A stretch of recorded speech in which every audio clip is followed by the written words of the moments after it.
Lecture de la Bible aujourd'hui ensemble et je souhaite un excellent carême à tous les chrétiens du monde.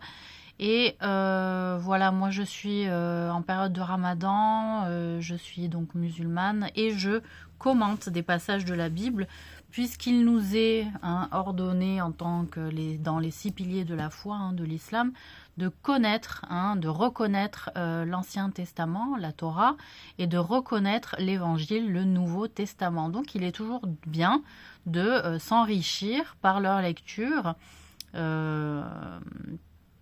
de voir ce qui était dit un petit peu dans les livres précédents, la révélation islamique. Voilà, la révélation du Coran. Qu'est-ce que je voulais dire? Voilà, donc... hop, je fais comme d'habitude, je prends au hasard de Dieu, voilà. Et je tombe sur le livre des psaumes, je tombe sur le livre des psaumes. Donc, on est au psaume d'Asaph, chapitre 50 du livre des psaumes. Donc, chapitre 50. Psaume d'Asaph. Dieu, Dieu l'Éternel parle et convoque la terre depuis le soleil levant jusqu'au soleil couchant. De Sion, beauté parfaite, Dieu resplendit. Il vient notre Dieu, il ne reste pas en silence devant lui est un feu dévorant. Autour de lui une violente tempête, il crie vers les cieux en haut et vers la terre pour juger son peuple. Rassemblez-moi mes fidèles qui ont fait alliance avec moi par le sacrifice, et les cieux publieront sa justice, car c'est Dieu qui est juge. Écoute mon peuple, et je parlerai, Israël, et je t'avertirai.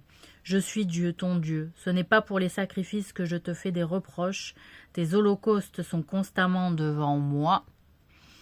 Je ne prendrai pas de taureau dans ta maison, ni de bouc dans tes bergeries, car tous les animaux des forêts sont à moi, toutes les bêtes des montagnes par milliers.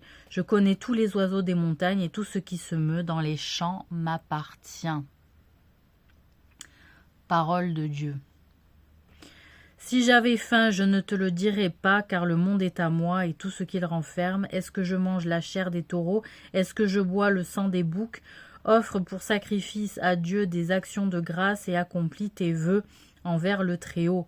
Et invoque-moi au jour de la détresse, je te délivrerai et tu me glorifieras. Et Dieu dit aux méchants, quoi donc? Tu énumères mes lois et tu as mon alliance à la bouche, toi qui es.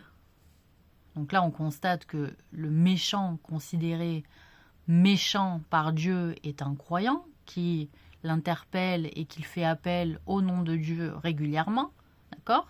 Donc ce n'est pas un païen ni un incroyant. Tu énumères mes lois et tu as mon alliance à la bouche, toi qui hais les avis et qui jettes mes paroles derrière toi. Si tu vois un voleur, tu te plais avec lui, et ta part est avec les adultères. Tu livres ta bouche au mal et ta langue est un tissu de tromperie. Tu t'assieds et tu parles contre ton frère, tu diffames le fils de ta mère. Donc l'hypocrisie, parler mal des autres, diffamer les gens de sa famille proche, son frère. Voilà ce que tu as fait et je me suis tue. Tu t'es imaginé que je te ressemblais, mais je vais te reprendre et tout mettre sous tes yeux. Te reprendre, c'est-à-dire te faire mourir et reprendre ton âme pour tout te montrer. Prenez-y donc garde, vous qui oubliez Dieu, de peur que je ne déchire sans que personne délivre. Celui qui offre pour sacrifice des actions de grâce me glorifie, et à celui qui veille sur sa voie, je ferai voir le salut de Dieu. Donc ceux qui montrent leur voie, qui respectent la voie de la droiture, de l'honnêteté, et pas ceux qui ont toujours le temps Dieu à la bouche, mais qui à côté de ça sont hypocrites, font le mal, critiquent énormément par derrière, etc. Ça, je fais un petit aparté pour aussi, malheureusement, dans la communauté musulmane, il y a énormément de gens qui regardent les autres et qui se regardent entre eux et qui critiquent beaucoup dès que la personne a le dos tourné. Tout ça, c'est le péché de la langue, et ça fait partie de l'hypocrisie. Tout ça, Dieu n'aime pas. Voilà, on ne se juge pas dans la religion, que ce soit pour les juifs, les chrétiens ou les musulmans. On ne doit pas se juger entre nous. On ne sait pas comment les personnes sont éprouvées en réalité. Hein. Alors, je ferme. Hop. Et je tombe sur le livre de Samuel. Et donc...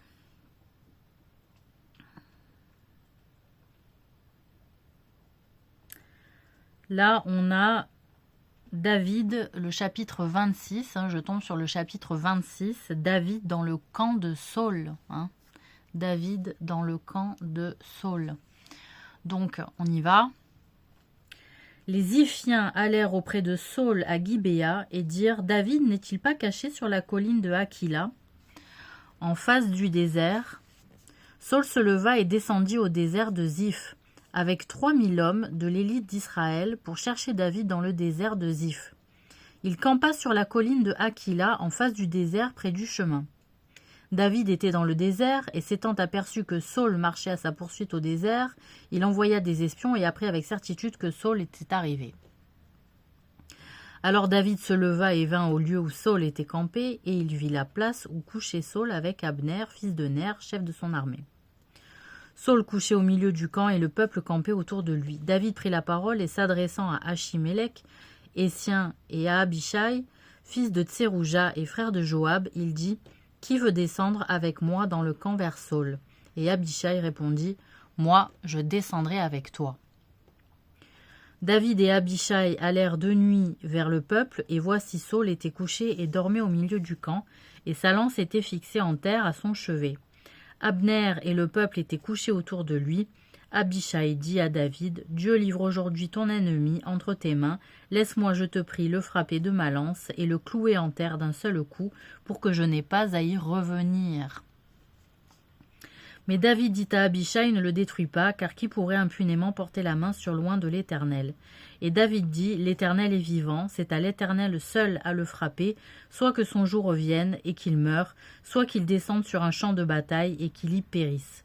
Loin de moi par l'Éternel de porter la main sur loin de l'Éternel, hein, c'était grave de se battre entre croyants. Hein. Prends seulement la lance qui est à son chevet avec la cruche d'eau et allons-nous-en. » David prit donc la lance et la cruche d'eau qui étaient au chevet de Saul et ils s'en allèrent. Personne ne les vit, ni ne s'aperçut de rien, et personne ne se réveilla, car ils dormaient tous d'un profond sommeil dans lequel l'Éternel les avait plongés, hein, c'est-à-dire ils ont fait preuve de miséricorde envers leur agresseur, hein, celui qui les tourmentait depuis très longtemps. David passa de l'autre côté et s'arrêta au loin sur le sommet de la montagne, à une grande distance du camp. Et il cria au peuple et à Abner, fils de Ner, « Ne répondras-tu pas à Abner ?» Abner répondit, « Qui es-tu, toi qui pousses des cris vers le roi ?» Et David dit à Abner, « N'es-tu pas un homme? Et qui est ton pareil en Israël? Pourquoi donc n'as-tu pas gardé le roi, ton maître?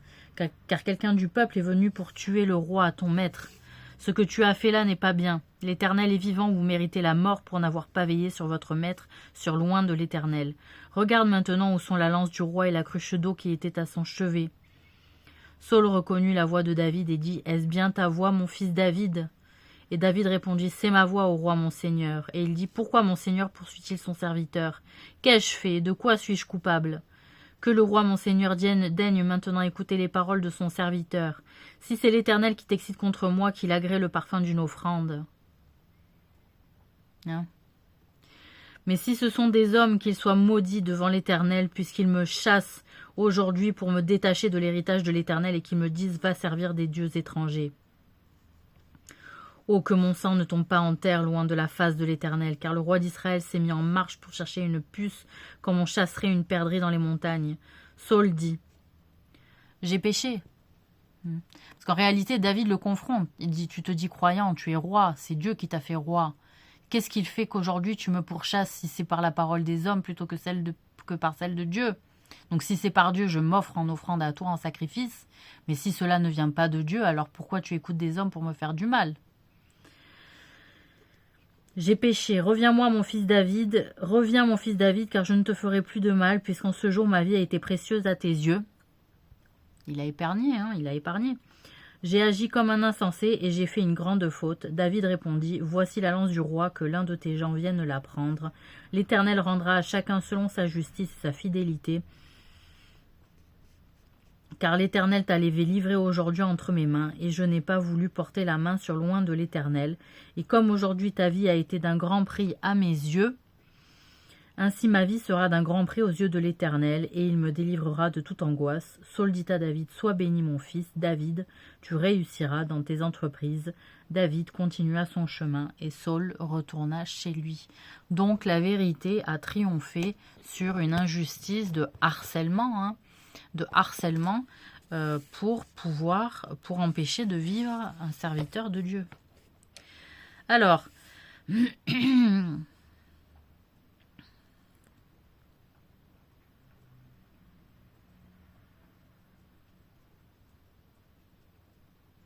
donc là, je suis tombée sur le Nouveau Testament,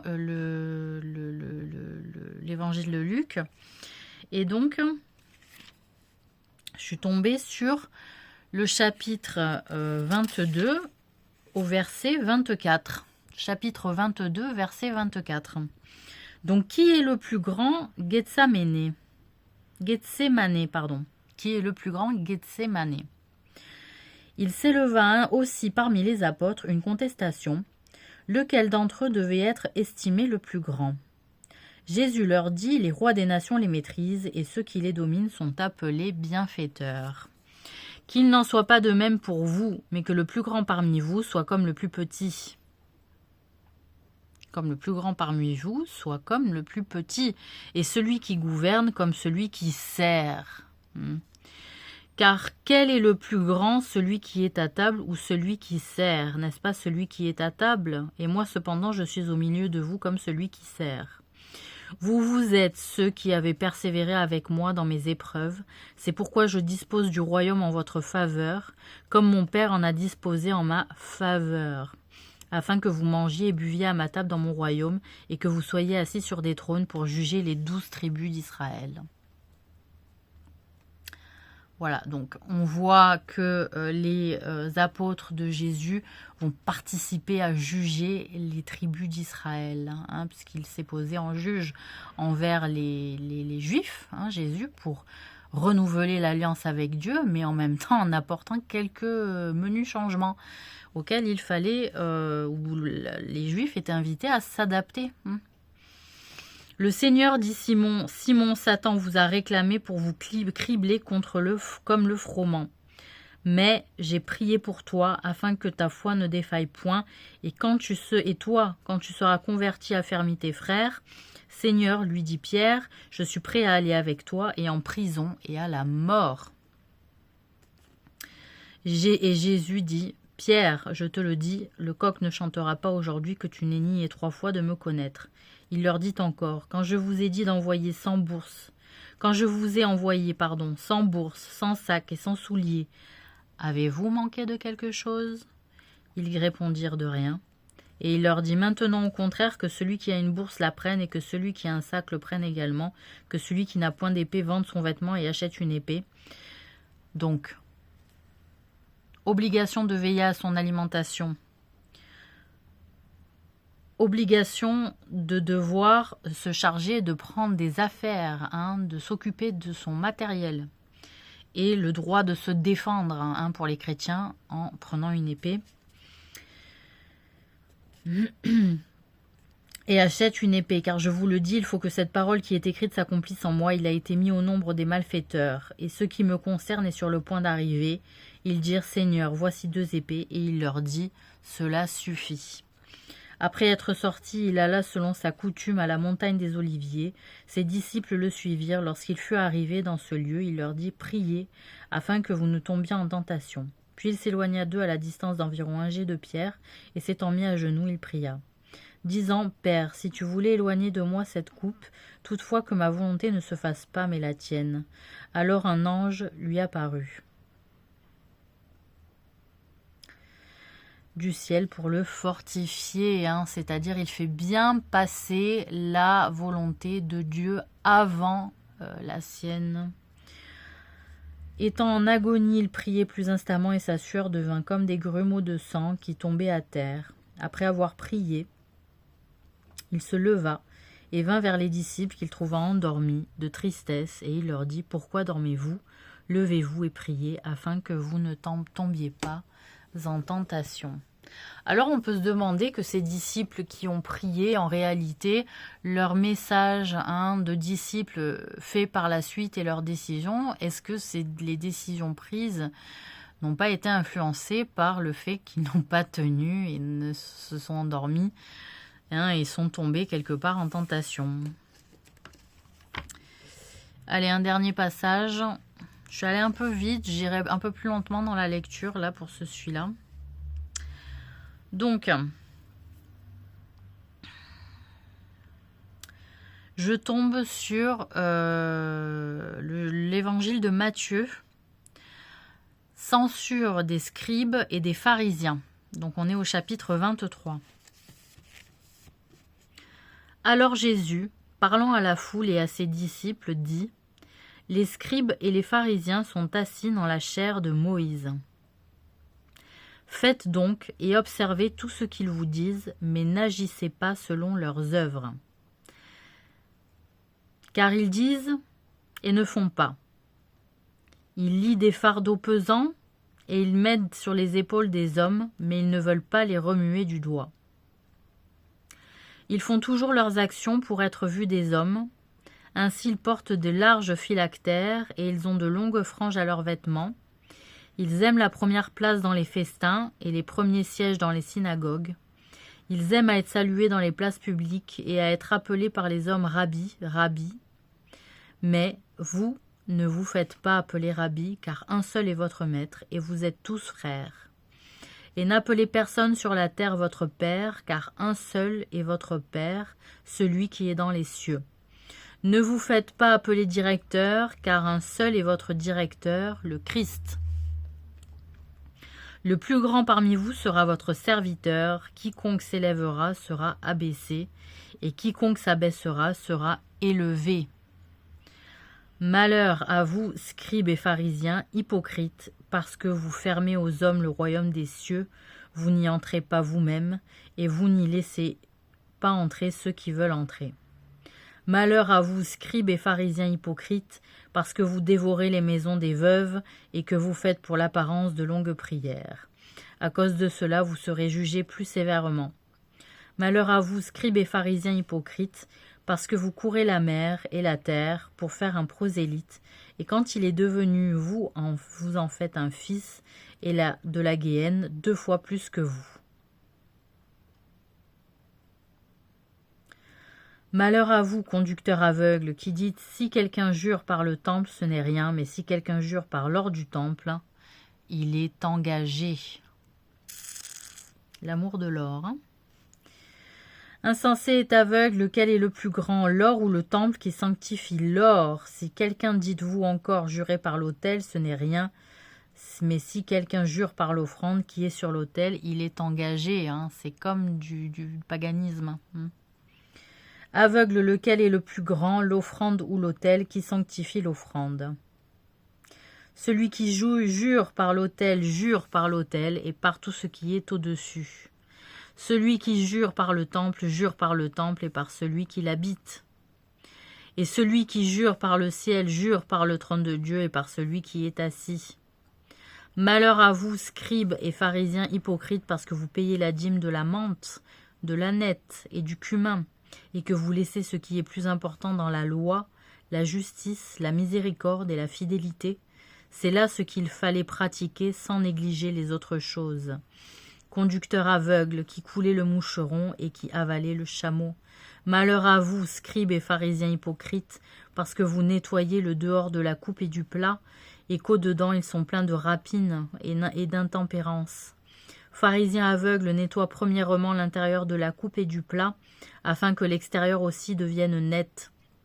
Malheur à vous, scribes et pharisiens hypocrites, parce que vous ressemblez à des sépulcres blanchis, qui paraissent beaux au dehors et qui au dedans sont pleins d'ossements de mort et de toute espèce d'impureté. Vous de même au dehors, vous paraissez juste aux hommes, mais au dedans vous êtes plein d'hypocrisie, d'iniquité. Malheur à vous, scribes et pharisiens hypocrites, parce que vous bâtissez les tombeaux des prophètes et ornez les sépulcres des justes, et que vous dites, si nous avions vécu du temps de nos pères, nous ne serions pas joints à eux, pour répandre le sang des prophètes. Vous témoignez ainsi contre vous-même que vous êtes les fils de ceux qui ont tué les prophètes. Comblez donc la mesure de vos pères, serpents, race de vipères, comment échapperez-vous au châtiment de la géhenne? C'est pourquoi, voici, je vous envoie des prophètes, des sages et des scribes. Vous tuerez et crucifierez les uns, vous battrez de verges les autres dans vos synagogues, et vous les persécuterez de ville en ville, afin que retombe sur vous tout le sang innocent répandu sur la terre, depuis le sang d'Abel, le juste, jusqu'au sang de Zacharie, fils de Baraki, que vous avez tué entre le temple et l'autel. Je vous le dis en vérité, tout cela retombera sur cette génération. Jérusalem, Jérusalem, qui tue les prophètes et qui lapide ceux qui te sont envoyés. Combien de fois ai-je voulu rassembler tes enfants comme une poule rassemble ses poussins sous ses ailes, et vous ne l'avez pas voulu. Voici votre maison vous sera laissée déserte, car je vous le dis, vous ne me verrez plus désormais, jusqu'à ce que vous disiez, béni soit celui qui vient au nom du Seigneur. Et voilà. Donc texte très lourd, hein, très lourd de sens, très riche. Et voilà, on est quand même avec Jésus, hein, donc c'est pas n'importe qui. Et on le remercie. Donc encore une fois, très bon carême aux chrétiens et bon week-end à vous. Hein.